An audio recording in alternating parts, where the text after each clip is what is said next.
আমি আজকে কয়েকটা কলম দেখাবো, এই যেগুলা এখানে আমার আরেকটা কলম আছে, এটা হচ্ছে আইপ্যাডের জন্য ইউজ করার জন্য যেই কলমগুলো হয় সেগুলো। যাই হোক, এটা আমাদের এখানে দেখাবো না।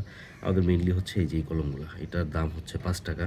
এটা আমাদের একদম পরিচিত যেই বল পেনগুলো বাজারে পাওয়া যায় সেগুলো। আমার কাছে মনে হয়েছে যে আমি আমার ফুল স্টুডেন্ট লাইফে যতগুলো কলম ইউজ করছি, এইটাও মোটামুটি স্মুথ, আর এটা রাবারি হওয়ার কারণে মোটামুটি ভালোই লেখা যায় এটা দিয়ে। তারপর হচ্ছে এগুলো ওই যে ডাক্তারদের যে কলমগুলো বিক্রি হয় সেগুলা রোলার বল, এগুলো পাইলট বা অন্য ব্র্যান্ডেরগুলো কিনতে গেলে 100 টাকার উপরে লাগে, কিন্তু এগুলো নীলক্ষেত 10-20 টাকায় পাওয়া যায়।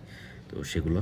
আর এটা হচ্ছে আমার রিসেন্টলি অনেক রিসার্চ করে কেনা কলমগুলোর মধ্যে একটা, এটা হচ্ছে পেন্টেল এনার্জেলের একটা কলম, 0.5 mm একটা কলম আর কি।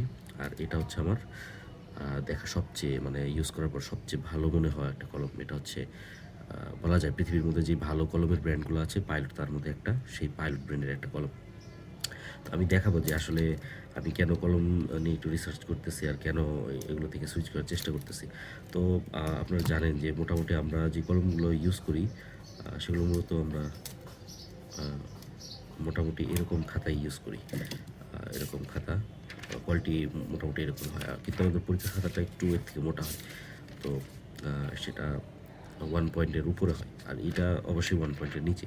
তো এরকম খাতায় আমরা যখন নোট করি বা কিছু লিখি, তখন আমরা নর্মালি এরকম কলমই ইউজ করি, তখন লেখাটা লিখতে কোনো সমস্যা হয় না। কিন্তু যখন পরীক্ষার হলে মোটা খাতায় আমরা এই কলম দিয়ে লেখার চেষ্টা করি, তখন মূলত এই কলম মানে হ্যান্ড গ্রিপটা ভালো না হয়, চিকন হওয়ার কারণে জাস্ট আমাদের লিখতে খুবই কষ্ট হয়। তখন ভালো হয় হচ্ছে এরকম একটু মোটা যেই কলমগুলো আছে, এগুলোর গ্রিপটা ভালো হওয়ার কারণে লম্বা সময় লেখা যায়।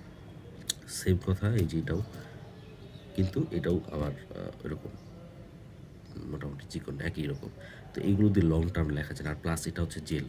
এখন এই কলম দিয়ে আমি যদি লিখে দেখাই, দেখবেন যে এটা কি রোলার। দেখেন এটা লেখা মোটামুটি পিছনের পেজে একদম পুরা বোঝা যাচ্ছে, মানে পাতলা পেপার হওয়ার কারণে পিছন থেকে টোটালি বোঝা যাচ্ছে। তো এরকম কাগজ আপনার টিকবে না এখানে। তারপর আমরা যদি দেখি যে আমাদের এটা হচ্ছে এনার্জেলের একটা জেল পেন, এটাও মূলত জেল পেন হওয়ার কারণে কিছুটা পেছন দিকে যায়। যেমন যদি লিখে দেখাই, এনার্জেল পেন্টেল, এটাও দেখতে পাবেন যে পিছনের দিকে হালকা, খুব বেশি না, হালকা। এটাও কিন্তু জেল পেন, কিন্তু এটা পিছনের দিকে খুবই হালকা। ঠিক আছে। এখন আমি যদি আবার আমার এই যে এইটা যেটা বেস্ট আমার কাছে মনে হয়েছে, এটার গ্রিপটাও সেরা, এটার গ্রিপটা একটু বেশি মোটা মনে হয় আমার কাছে, আর গ্রিপটা মানে কীরকম যেন, মানে রাবারটা খুব বেশি গ্রিপ দেয় না, কিন্তু এইটার রাবারটা খুবই সুন্দর, মানে গ্রিপ দিচ্ছে। তো এইটা হচ্ছে বল পেন, এইটার পিছনে যাওয়ার কোনো চান্স নেই। ডে টু ডে ইউজ করার জন্য পাইলটের এই পেনটা, বিশেষ করে পাইলটের অ্যাক্রোবল, এটা হচ্ছে সেরা। তো এইটা হচ্ছে লিখে দেখাই আমি,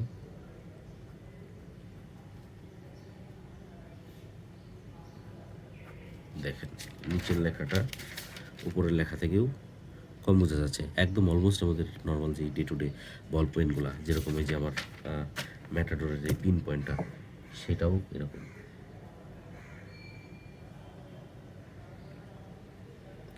ম্যাটাডোর পিন পয়েন্ট 5 টাকা দাম হিসাবে এটা ফার বেটার। জাস্ট এটার বিল কোয়ালিটিটা ভালো করতে পারলে, এটা একটু মোটা করে দিতে পারলে এটা লম্বা সময় লেখা যেত। তো ম্যাটাডোর মোটামুটি ভালো ব্র্যান্ড কলম, কিন্তু আমার দেখা এই যে কলমগুলো, এর মধ্যে মনে হচ্ছে যে পরীক্ষা লেখার জন্য সবচেয়ে বেস্ট হচ্ছে এটা। আরেকটা কলম আছে পাইলটের, সেটা আমি এখনো কিনিনি, স্মুথ রাইটিংয়ের জন্য, সেটা আরেকটু ভালো। তো ওটাও বল পেন। তো চেষ্টা করা উচিত বল পেনগুলো ইউজ করার, কারণ এটা পিছনের পেপারে, মানে পেপারের পিছন দিকে লাগার চান্স কম। কিন্তু পরীক্ষার খাতা মোটা হওয়ার কারণে নর্মালি জেল পেন দিয়েও আমরা লিখতে পারি চাইলে, সেটাও পিছনের দিকে যাবে না ওইরকম, যেহেতু কাগজটা মোটা। তো এই হচ্ছে পরীক্ষায় ইউজ করার জন্য মানে আমার সাজেশন হচ্ছে এরকম একটু মোটা গ্রিপি পেন ইউজ করা, কারণ 3 ঘন্টা 4 ঘন্টা লেখার জন্য এগুলো বেস্ট। চিকন পেনগুলো বেশি সময় লেখা যায় না। তো দ্যাটস ইট।